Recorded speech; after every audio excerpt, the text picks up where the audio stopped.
over a month and a half into the new year. So, as many times that I let everyone know, these months are going to go super quick, and before you know it, first quarter of 2024 will be done.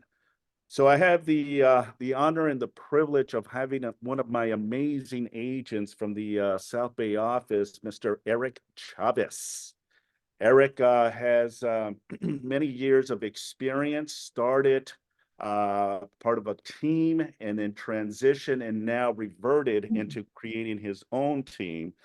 I have the honor again and the privilege of welcoming Erik Chavez. Hey, good morning, Simon. Thanks for Good having me. morning. Yes, absolutely. So let's start. Talk to us, Erik.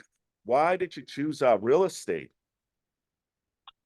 For me, I'll say what 6 years ago now, 7 years ago, was just at a point in my life with my now wife where we really were starting to focus on the future and getting ahead.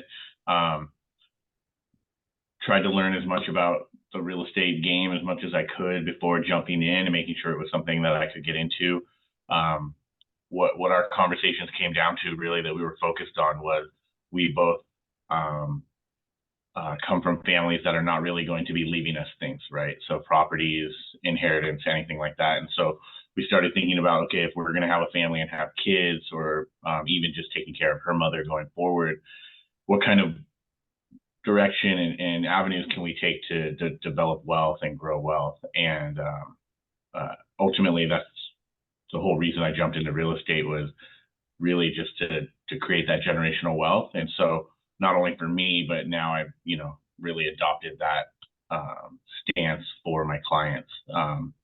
It's nice because when I meet people and to talk to people about my story, I can genuinely tell them, like, this is why I believe in it for you, because it's what I believed in for me. So um, it's nice because it really helps me focus on the end goal, right, going forward, instead of just trying to get a signature on a line and get a deal closed. So Absolutely. So let's dive into the beginning stages of your career. Was it easy jumping into real estate, something new, or did it take a little bit of momentum for you to jumpstart and ultimately start closing deals? Because a lot of us, Erik, always have that little bit of challenge of getting that momentum, right, of their first yeah, transaction. So dive deep into that. How was that experience for you? yeah, correct. And that's what I was told. When I was asking around and learning about it, was expect to only close one or two deals your first year, and then just keep grinding after that, and hopefully you get better and generate a book of business, right? I had the benefit of my friend at the time, and now my best friend and my partner Carly was on a great team, actually within Keller Williams.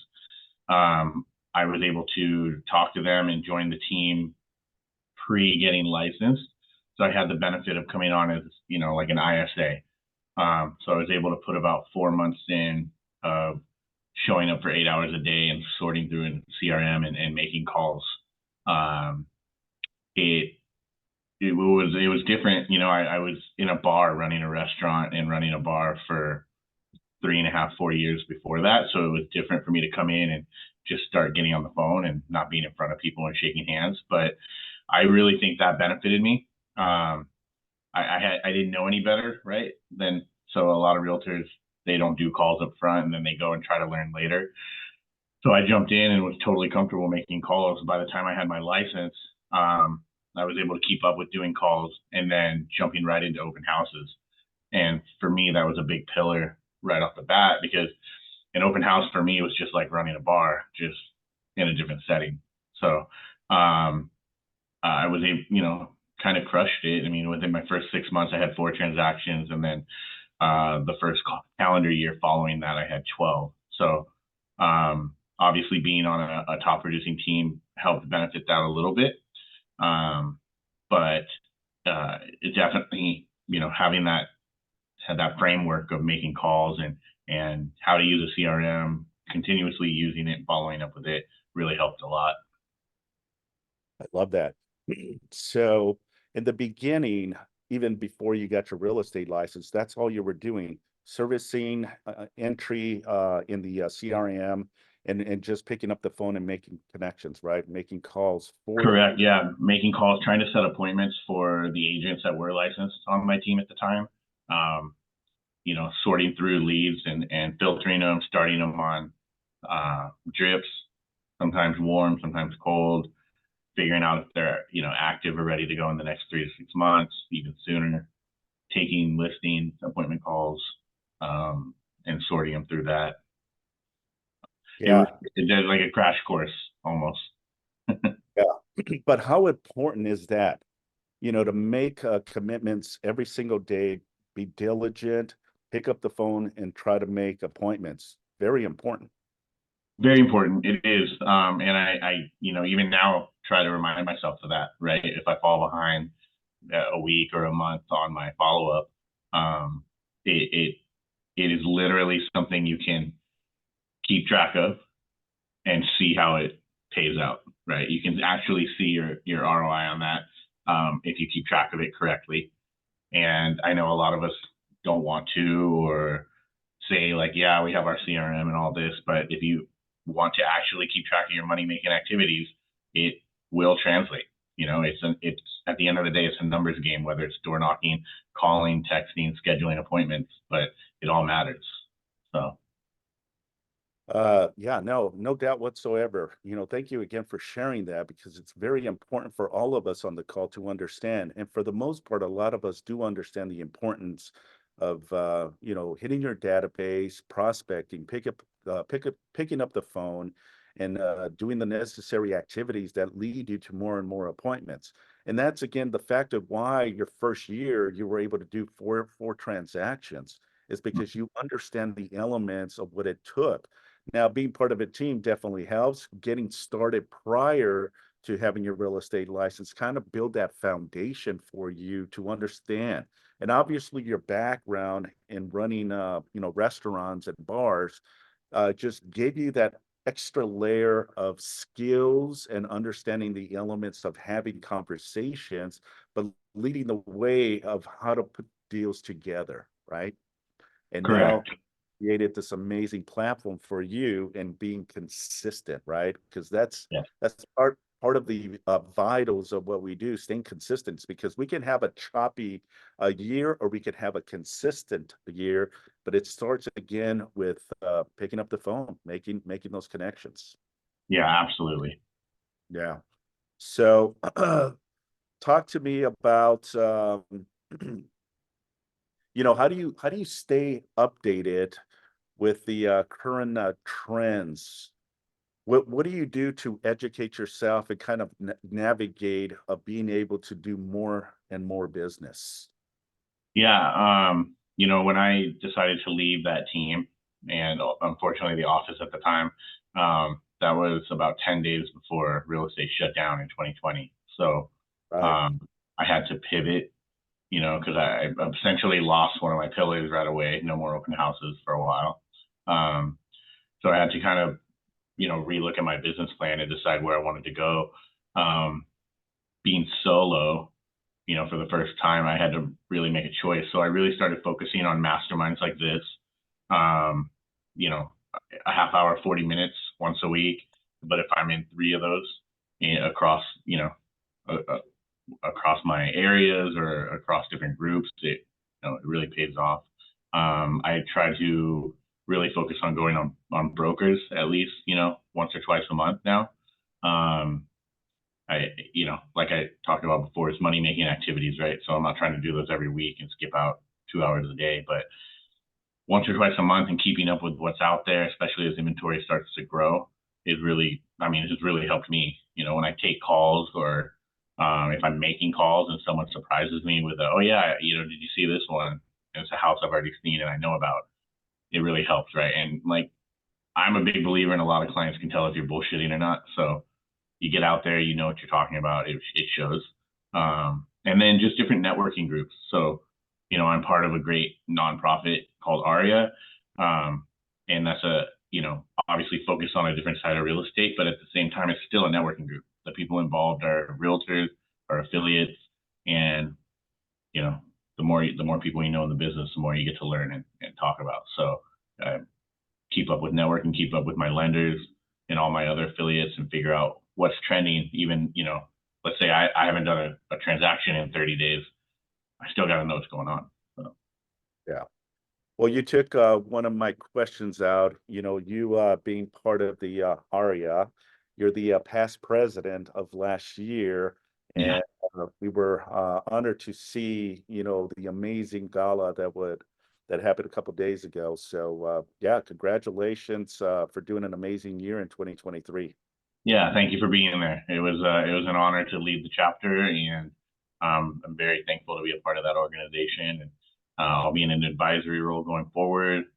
Encourage anyone who's looking for a good cause to be a part of and network group. The Asian Real Estate Association of America, our LA Coastal chapter covers like Long Beach all the way essentially to Santa Monica, but we mostly stay focused in the South Bay.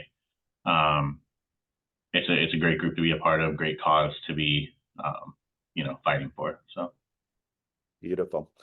Erik, share with us a success story that you were involved in and dive deep into it. hmm. Um I have two. I have one last year, as we were starting to see rates start to shift a little bit. Obviously, inventory has kind of always been an issue here for the last couple of years. But I had a past client's mother who needed to sell her house in San Dimas, which is obviously out of area for me. But she was very, we talked and she was very intent on working with me and letting me sell it.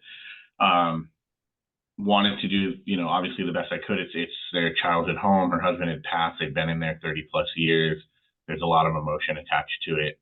Um, Being out of area, I'm not trying to drive over there once a week and see how things are going. So, a challenge for me obviously is doing the things that I normally do for a listing, which is a lot of like pre-listing advantages that we give the seller by doing different inspections, trying to put, make it the best shape possible. But then having my people there, my contractors, my tradesmen, and things like that I trust, while also coordinating with her because she's living in the home, she's dealing with her husband that passed, and there's a lot of emotion. Ultimately, even with it being a neighborhood I don't really know a lot of, it's completely out of area. I basically stuck to my business plan, what I know has worked, and we ultimately sold 32 over asking, I think, 35 over asking. We were 10 days on the market. We had, I think, like 50 groups come through both days on the open house, 5 offers total. And that was, in a time when multiple offers were starting to dwindle. This is a big house, by the way, it's over $1 million. So it's not like it was a 600,000 starter home. For me, that was a big success story, just not being able to have my hands on it the whole time, like being able to drive by it and look at it and be there all the time. And that I'm one of those people that needs to have my hands on it all the time. So that was for me really big. And personally, it felt really good being able to successfully handle something like that at that time for someone, to make it very easy for her and not stress out when she's dealing with moving out of the home she raised her family in with her husband. So. Yeah, yeah. Now let's pivot into one of your challenging transactions process in your real estate career. Because I Yeah, know I we would say the last year or so, obviously, it's probably been challenging for a lot of people. I had a couple, husband and wife, they just recently got married, but I've been talking to them for about 2 years. And we have looked seriously and written offers seriously off and on like 2 or 3 times. I reconnected with them probably in May and just was like, hey, let's just go, have a lunch and sit down and talk about where you guys are at. They both are managers at Trader Joe's. So they don't, they make good money, consistent money, but they're not overly wealthy. And we kind of sat down. I talked about, kind of their wants and needs going forward again, just like starting over, basically. Figured out that the lender they were with previously, they weren't super happy with. And so reconnected them with one of my preferred lenders. Um, Started getting back after it around September, October, and then had them keys before Thanksgiving. Ultimately, what it came down to was really figuring out their budget and making sure they were on the same page.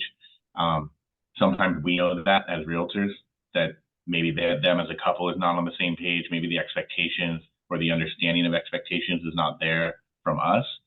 And I just had to really make a point of over communicating that to them.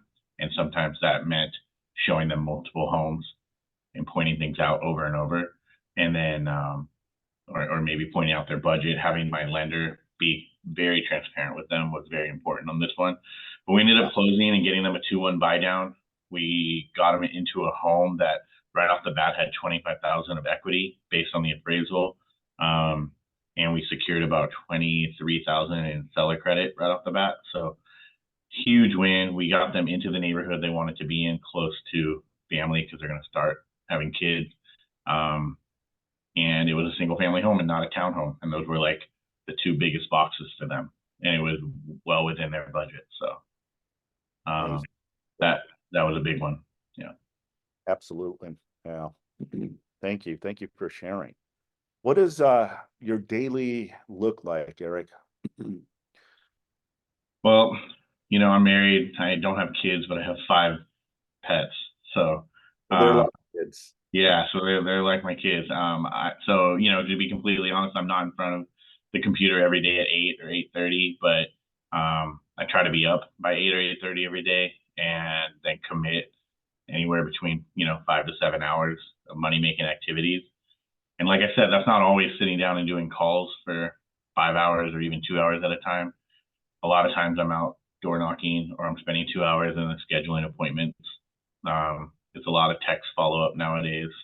But I do try to put in time at, I can be at the office. For me, it's important. I'm over the last few years where working at home, I got to get out and do things. So, um, yeah, I did start getting back about 6 months ago to actually keeping track, with like either, I started with like a pre-made Excel sheet of money making activities to keep track of my calls, my texts. Now I've transitioned into a little more of my style of relaxing, but I do kind of keep track every week, every day of what I'm doing. Having my business partner, Carly, is really great too, because I'm able to, essentially we're accountable for each other, right? And that means calling and checking in, figuring out where we're at. And I think that makes a huge difference. So even if you're a solo agent, either someone in the office, having an accountability partner is huge. 100%. Yeah, we got someone talking about, and it's funny because I was going to ask you, Erik, what is a money making activity? What does that mean? And we have someone saying about, give us your high and low of the money making activities. I do think it's different for everybody. True. Like some people are really great at calls and not good in person. Like I know people in the office, I know people in other offices, and they make their money doing calls, but they will not get in front of a screen and are not great like meeting in person. So they have to literally walk through the whole process, securing them, locking them in over the phone, right? And then some people hate the phone and they want to communicate via text and then get in front of you. So for me, it's ultimately like figure out what's worked for you. What are your pillars? And then build your money making activities from there. Um, some people are really committed to their farms and they want to put money into their farms. And does that mean, 3 mailers a month and you're putting in work building those mailers and then either passing them off or hiring someone to go do door drops?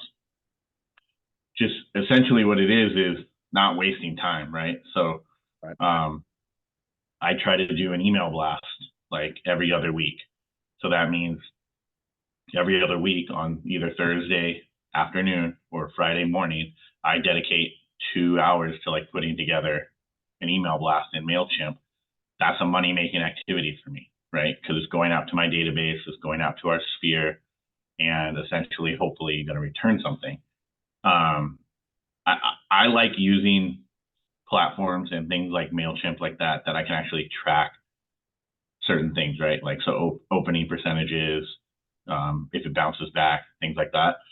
Um, but yeah, essentially it's what works for you that you can track that you know is going to turn business. So don't lie to yourself and say, I left 10 messages today and I did those, that was my money making activity. Like I can leave 10 messages in 5 minutes. So you want to, I think, be very intentional with your time. That's something over the last few years that's been like a very clear point of clarity for me was in this business, our time is money. Like literally, I know we hear it from everybody, but that means you have to protect that time to track your money and not waste it. So you can't let other people waste it. You can't waste it yourself. So some people turn their phone off at 7 p.m. and they don't turn it back on until 7 a.m. the next morning. That's fine. But then making sure they're doing their activities between that time, right? Other people like me, I leave my phone on until 11:30 p.m. and I'm very okay answering texts and emails up until 11:30, right? Um, so I think it's just very, very much being intentional with your time and activities. Yeah. What is the goal for 2024? I really want to grow and get more consistent. Um, Last year with it slowing down was a challenge, but I was very intentional with taking steps to essentially be ready when the market does kind of shift back.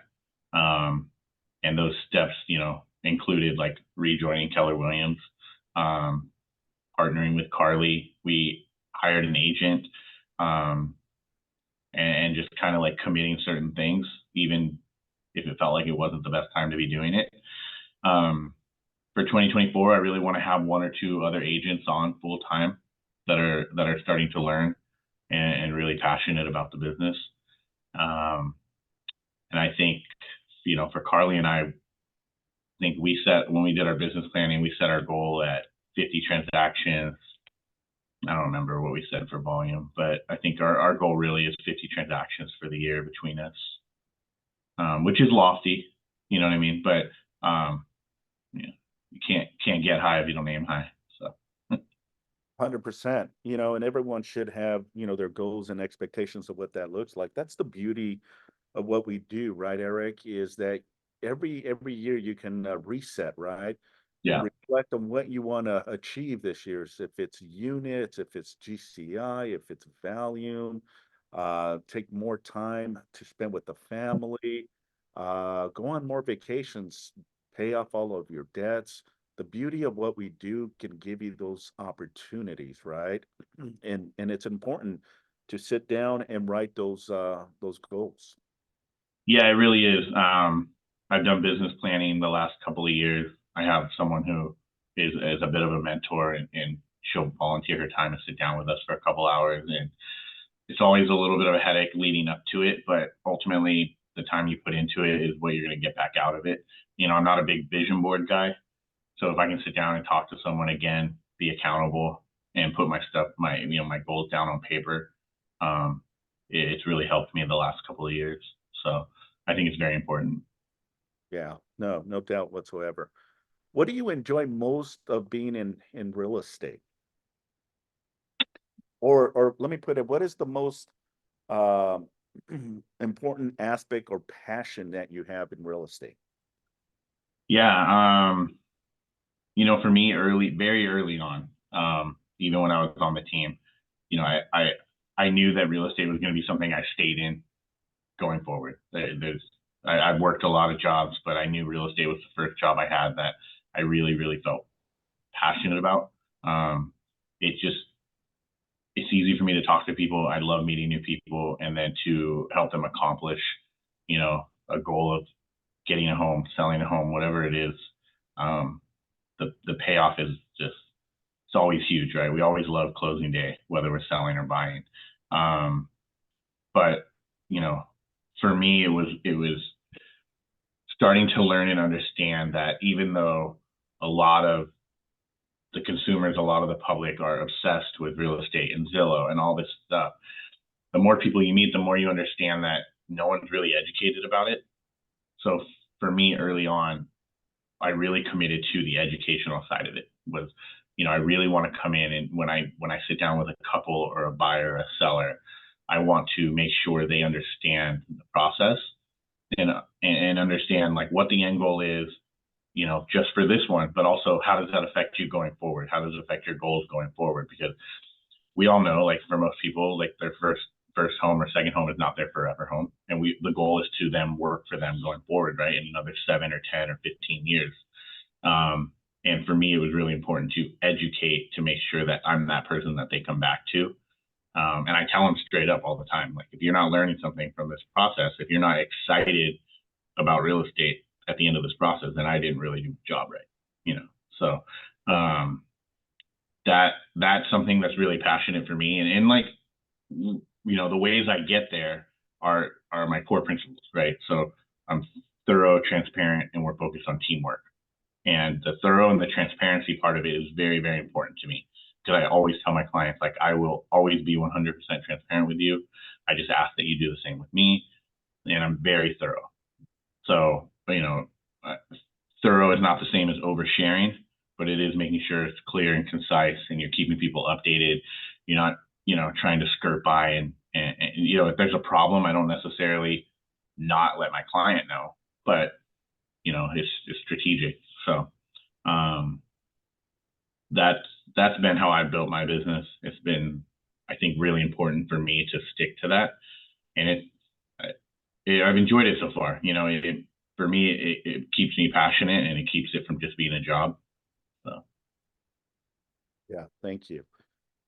Last year in 2023, did you focus more on sellers, more on buyers, or a combination of both? it was a combination of both, just kind of by virtue of the leads I have and the leads I've worked over the last few years. But the shift from about 2 years ago has been to focus more on sellers.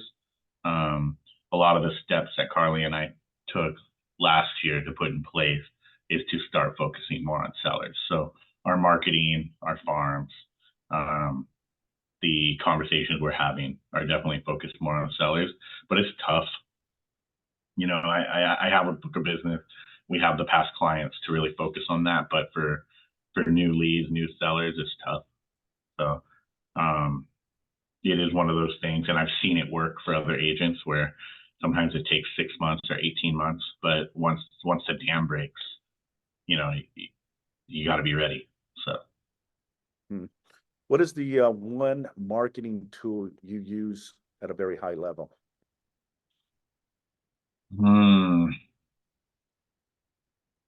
I mean, I would say social media, but it's not always me directly. We have a marketing firm that we partnered with that's really, really been helpful. We had to put in a lot of work ourselves to kind of launch it, right?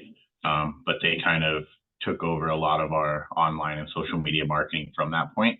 And I'm happy to talk to anyone individually about it afterwards. But for us, that was a big commitment that we committed to last year, and that has already started to pay off, and we know it's just going to continue going forward. Beyond that, my database email blasts have really been starting to take off. The interaction and the return conversations on that are always good. I would say so. I try to send out twice a month, and I say from each email blast so far, I've been doing it consistently for about 3 months, right before the holidays. So every couple of weeks,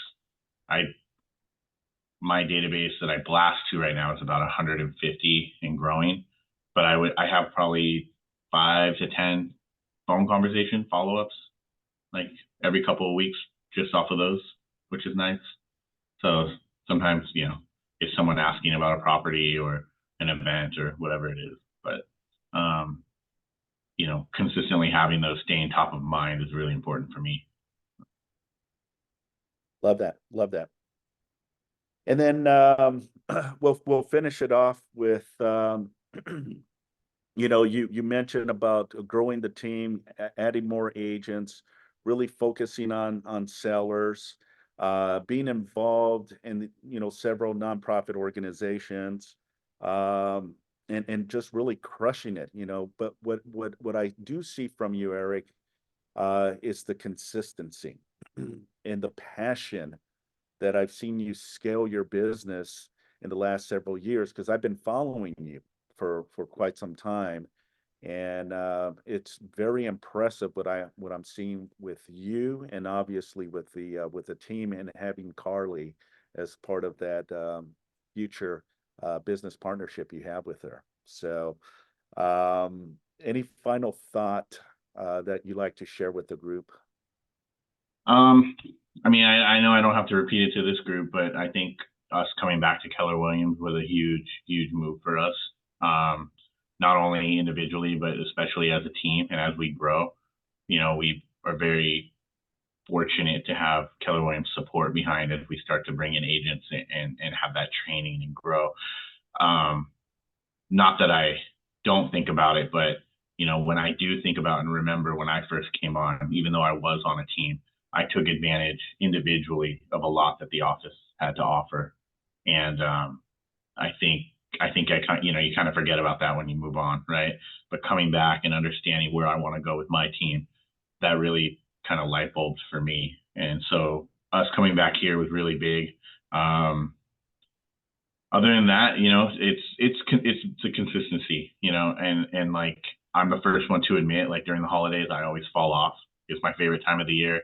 I love taking time off, snowboarding, just enjoying being at home for the holidays, and that's great. And I do believe in, like I said, protecting your time and having your family time and your for yourself, but being consistent, staying consistent is the only way to stay at, like on top of this business, because otherwise, you know, we're going to keep hitting those valleys and valleys, and it's the peaks are great, but you know, you just, I would rather stay on a plateau and stay right here consistent. So Love that.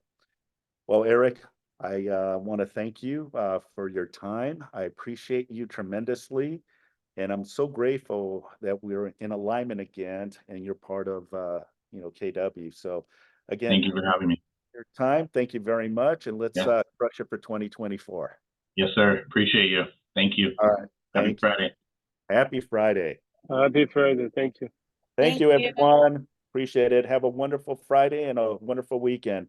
And thank you for being part of the producer's mindset. Happy Friday, Simon. Thank you. Thank you, Simon and Erik. Thank you. So. Have a good day, guys. Thank you.